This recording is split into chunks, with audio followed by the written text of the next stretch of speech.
afternoon, and welcome to another edition of the Inside the FLX Podcast. I'm Josh Durso, and we're here in the FingerLakes1.com studio in downtown Seneca Falls. Today we have Mike Cutillo, executive editor of the Finger Lakes Times, here live in studio. He's here to discuss the news, business, politics, and a bunch of other stuff. Mike, thanks a lot for coming on. You bet, Josh. Great to be here. Thank you. So, most people know who you are, so I'm not going to make you do the full run. But tell us a little bit about yourself for those of you who might not. For those who might not know who you are. Okay, great. Thank you. Been part of the Finger Lakes Times almost for 30 years. There actually was a 5-year break in there where I went to Canandaigua and was the sports editor there for, like I said, for 5 years. Came back to the Finger Lakes Times about 7 years ago. As a news editor at the time, and after a couple of years was promoted to executive editor. And I always joke when my boss promoted me to executive editor, I said, "That is fantastic. Thank you so much. I appreciate it. What the heck does an executive editor do?" And he said, "You'll figure that out." So I've been spending the last 5 or 6 years trying to figure that out. I don't know if I really have you figured it out yet? No, I don't think so. Okay. No. So we're still working at it. It's a work in progress. So what was the, I got to ask, that you've spent a long time in the business. What was it that drew you to the business itself, to the news industry? You know, it's funny. I mean, it goes back to 7th grade, and I've told kids this a lot when I speak at schools and things. In 7th grade, we had to write, it was an English class, and we had to write a story based on a Greek myth. And I wrote a story about a football game in the style of a Greek myth. My favorite team is Minnesota Vikings, so I wrote about the Vikings playing the Cowboys. And I can't remember exactly how it went. I wish I still had a copy of that thing. But my teacher at the time, I got an A on it, and he wrote back and he said, "You should think about becoming a sports writer." And at that point, I hadn't thought about becoming anything in particular, but I loved sports and I loved writing. My mom was a voracious reader, and so books were always around the house and newspapers were always around the house, and I said, that's not a bad idea. I might think about becoming a sports writer. So my thing with journalism started with a love of sports and a love of writing. And when I first was hired at the Finger Lakes Times, it was as a sports writer, became a sports editor, and then just got more involved in the whole product, the whole picture, which includes news, obviously. And as I always tell students these days, or kids who are even thinking about getting into journalism that love sports, I say don't limit it to sports if you can help it. Right. Sports is a great way to get your foot in the door, but as newsrooms have contracted and lost people over the years, not just newsrooms, but all media outlets, there's fewer and fewer sports jobs. There always were fewer to begin with. The newsroom was, back when I started at the Finger Lakes Times, I think we had 10 full-time reporters and 4 full-time sports writers. So it was about 40% of your staff. It's less and less these days. So anyways, I say take a look at the whole picture. News is a big part of it, obviously. So. Now, to that end, you've spent a really long time in the business. What has it been like seeing it sort of evolve and change it's changed more in the recent years, but the whole thing, how has it been like seeing the whole thing sort of evolve? It's really been an interesting ride, wild at times. A lot of people will tell you, and it is true that a lot of newspapers have died, and people will say, newspapers are dying. We don't look at it that way at all. We think that they're changing and that you have to adapt. And we've, over the last 20 years, been adapting, not just at the Finger Lakes Times, but at all papers that are still in business and that are still successful. They have managed to adapt. We're not done yet. I'm sure there will be many, many more changes down the road. But you just have to, play the game and be willing to do some things a little bit differently, generally with less people, fewer people. That's been the big thing. And so it's been enjoyable. I mean, I still wouldn't be in the business if I didn't enjoy it. It's been different. It's been wild, like I say at times, all over the board.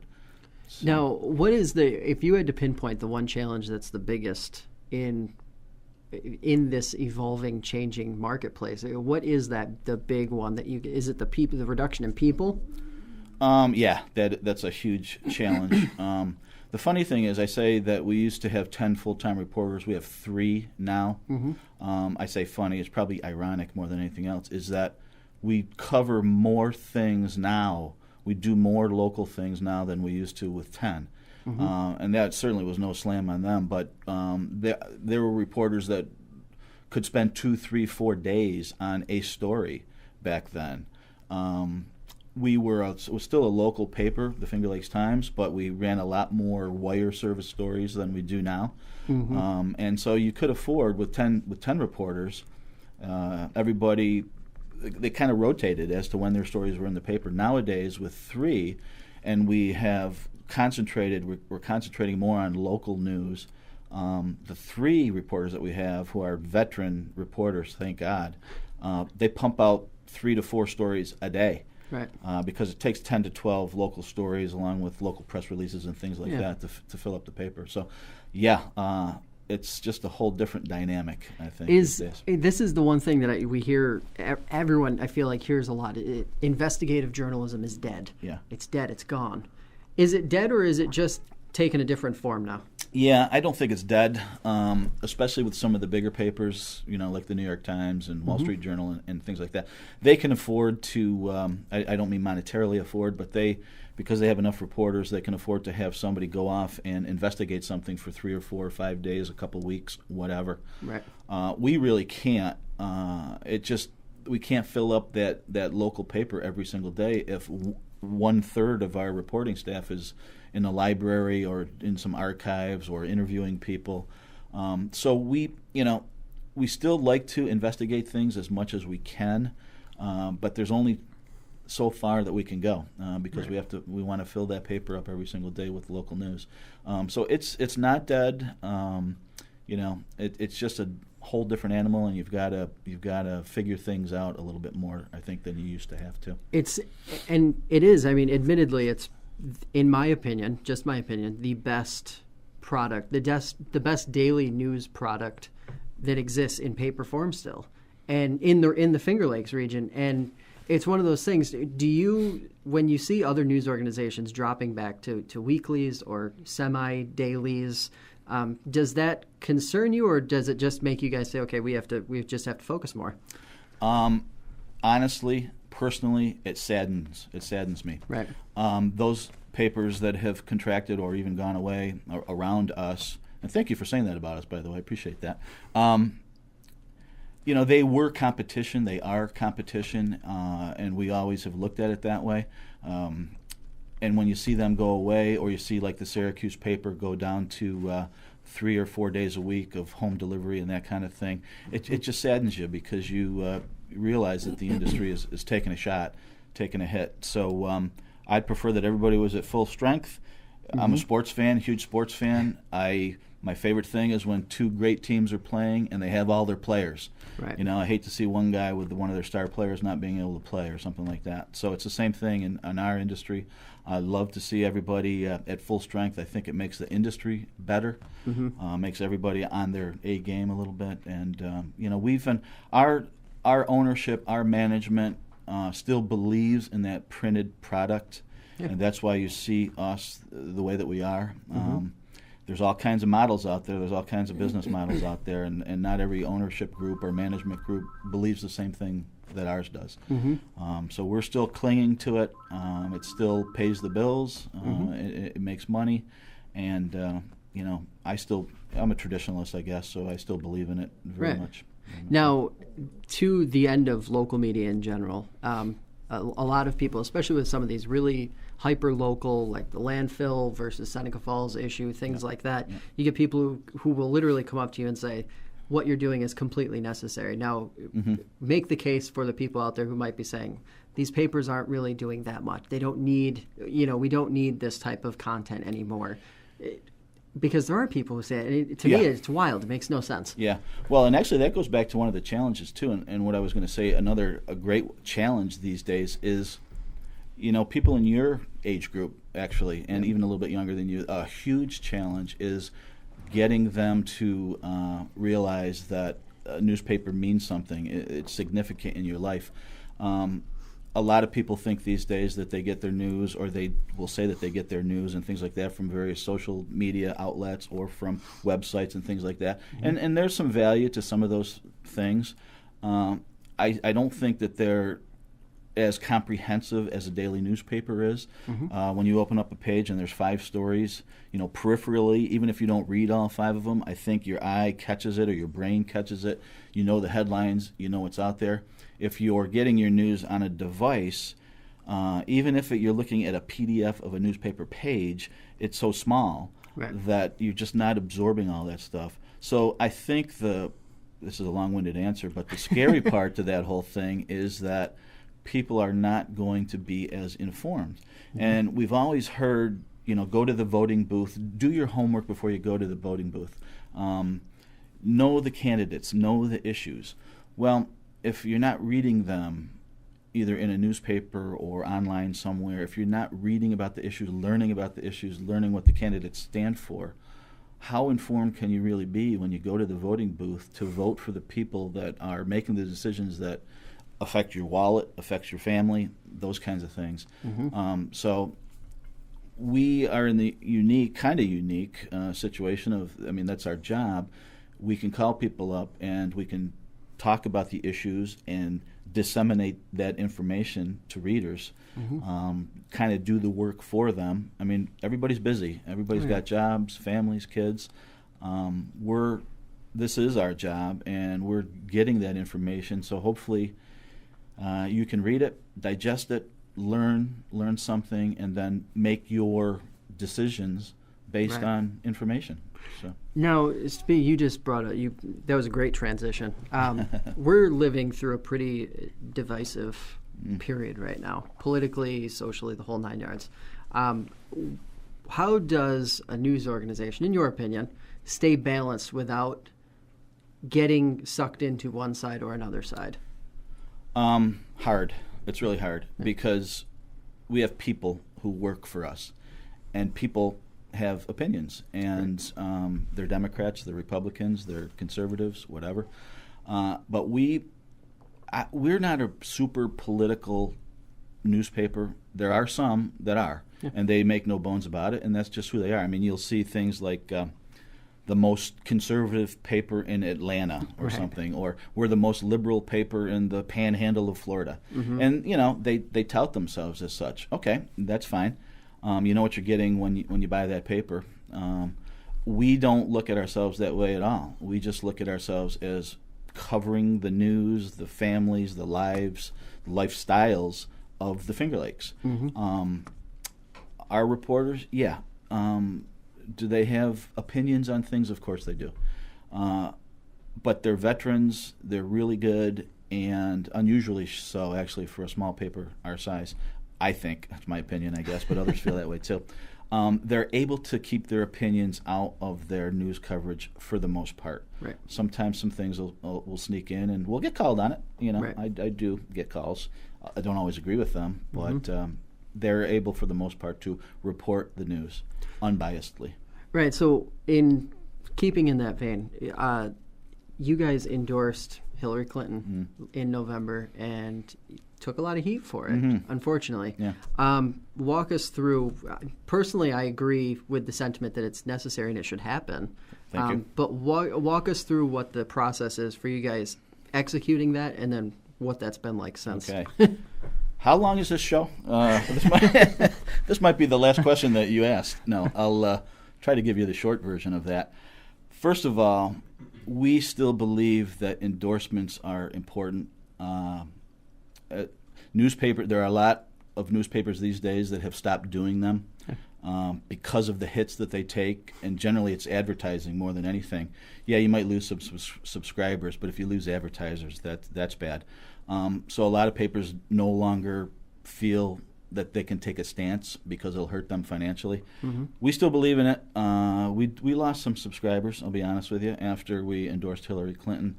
To me, though, our endorsement was not a real on-fire, love Hillary Clinton kind of thing.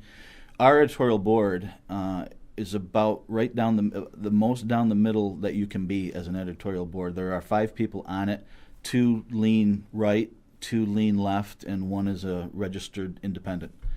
We like it that way. We have great conversations, and when it got around to coming down to an endorsement for the president, we debated that for hours. It was not an easy decision. It was no slam dunk. It ended up that we leaned a little bit towards Hillary Clinton. It would have been really difficult to endorse Donald Trump because of some of the things that were going on at the time. Mm-hmm. Not that some of us didn't want a businessman as a president, because we did. We do. Not because we didn't respect Donald Trump. It was just the stuff that was going back and forth in the room that day. It was a really good conversation, really good exercise in just talking things out. And we actually had little graphics with each of our endorsements that told people how lukewarm, whether we were lukewarm or whether we were hot on an endorsement. And our endorsement of Hillary was lukewarm. I don't know that readers necessarily absorbed those graphics. We thought that they kind of explained things, but it doesn't really matter. Mm-hmm. If you're going to be mad at us because you're going to see Hillary Clinton in the headline, then you're going to be mad at us, whether it's lukewarm or on fire. Right. So that's a little bit of it. We just got a note in the other day from somebody that was canceling their subscription because they felt that we're a liberal newspaper and because we endorsed Hillary Clinton. And I mean, it's 6 months later, and we've moved on. I guess our management has talked about, should we continue to do endorsements? We right now feel that we should. Mm-hmm. Newspapers have done endorsements for 200 years, and it goes back to Benjamin Franklin and some of the people that were great pioneers in the newspaper industry. We feel that it's still important. Part of our thing too. Again, I told you this was going to be a long answer, Josh. Sorry. Part of our thing too is we feel that we're in the position to be able to do some homework that the normal person can't. Now, we don't think because we make endorsements that we know more than anybody else. No, we don't. But it is our job, and we've got resources and we've got time to study some of the issues, look into some of the things, and lay out a reason why we think maybe this person would be the better choice or the better candidate. You're busy all day, you're going grocery shopping, you're picking up the kids, you're running to school, you're doing this. You don't have the time to do that kind of thing. But we feel that we do. We feel newspapers in general should do that. There also were a lot of newspapers this year that said they couldn't endorse either one. Mm-hmm. We talked about that. But I think if you're going to do the exercise of doing an endorsement, that's a little too wishy-washy for me. Mm-hmm. So as much as we'll take some hits, we did take our hits, we move on. And even if we would have endorsed Donald Trump, we would have taken some hits as well and lost some subscribers as well. It's just the way the country is these days. It's an analytical process, but I would have thought that it seems to me that in that scenario, you would take a much harder hit if you're making a call on a local election, being a local newspaper, than a national race that really, like we were talking about before, you don't really have any actual impact on the outcome of the race. Right. That's exactly right. I mean, we don't feel that just because we said vote for Hillary Clinton that she got a ton more votes around here. I'm sure she didn't. And actually, some of the hits that we took were from people from the right that said, you're out of touch with your readership. You don't realize how many Republicans there are around your area. Yes, we do. We're not out of touch. You couldn't we know it's 60-40. We know it is. And so out of touch, and you don't represent the region by making that endorsement. Well, again, it's not representing the region. It's who we felt some things lined up in her favor, So that's all that was. Yeah, and local endorsements, we don't get as much blowback. Honestly, and it's fascinating. Yeah, and probably usually our local endorsements I want to say get right, because we're not trying to be right and we're not trying to make predictions. Right. They're not predictions, but generally the people that we endorse win. Mm-hmm. And even in this year's election, we had the Clinton, the president thing, obviously, which she didn't win. But our local endorsements, most of those who we endorsed did win. Mm-hmm. So, yeah. It's an analytical process, not, you being political and making a choice. Right. Yeah. And as I said, we don't think that we're overly political. Mm-hmm. Our editorials, when we do write editorials, they're not right-leaning or left-leaning. They're community-leaning. Mm-hmm. What is good for the community or what we feel is bad for the community. It's got nothing to do with left, right, political stance. It's the community. And we are a community newspaper. the ownership. Our ownership is Community Media Group, and there's no politics in that. Right. So two news people sitting in a room together, we couldn't get through this half hour without me uttering the words fake news. What is your reaction when you hear that or see that? What is your reaction to that? I mean, you must have some pretty strong feelings. Yeah, I do. I really, it's just another one. I mean, Josh, man, I guess you did get another question in, but this is another long one. I take offense to it when it is meant to mean your news stories do not represent what I'm all about. And that's what a lot of our president, when he says it's fake news, it's because it doesn't line up with his opinions on things. That to me is not fake news.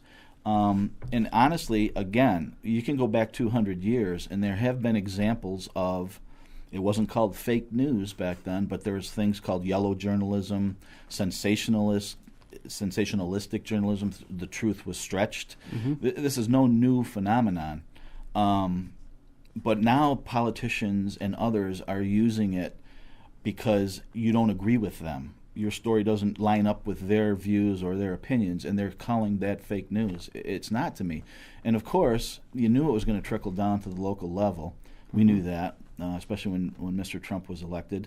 And we've had people call and say, cancel my subscription because all you have is fake news in the paper. And we're like, really? Fake news? The story about, we just had a story in the paper about a young boy in Newark that's got all kinds of health issues, but they made him a police officer for a day. Fabulous story. A feel-good story. A feel-good story. Yeah. I don't know what's fake about that. And I know they're not they're generalizing. They're not saying every single story is. But, we've had stories on recently a Minders kid whose wish is going to come true to go to Disneyland because of Make-A-Wish Foundation, things like that. Again, feel good or otherwise, but people's stories is how we look at them. Yeah. So fake news, I watched the 60 Minutes episode this Sunday, and they had a whole thing on fake news, and I read some stuff about that later. They actually had to decide, they had to come up with a description of what they were going after in a story about fake news, because there's so many different arms to that, and what exactly does it mean. And once they figured out how they wanted to go at it, that was the first thing they had to do before they could even work on the story. There are some websites out there that they wouldn't necessarily tout themselves as having fake or dishonest or disreputable news, but they do.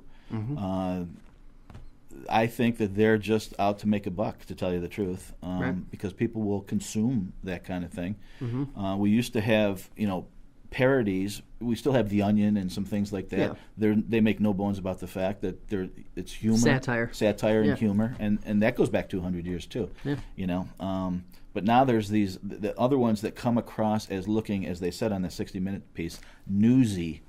People will believe you if you're newsy. Right. And that, to me, is scary, again, because, like I said, I think people need to be educated and informed when they're making decisions, when they're buying a product in a store, when they're doing things.